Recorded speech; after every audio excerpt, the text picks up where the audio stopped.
Skin tea for fade po tayo mga guys. Mid skin tea for fade.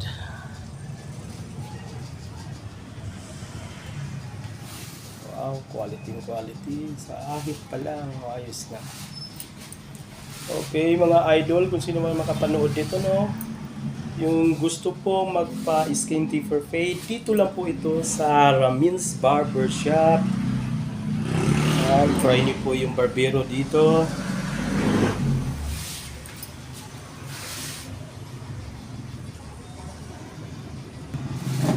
Ayan mga idol, nakikita nyo kung gaano kalinis din, no? Kayo na po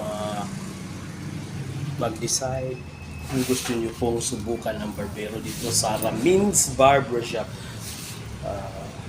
Mel Nilgato po ang FB nito. Gusto nyo ng kagwapuhan, dagdag sa inyong katauhan.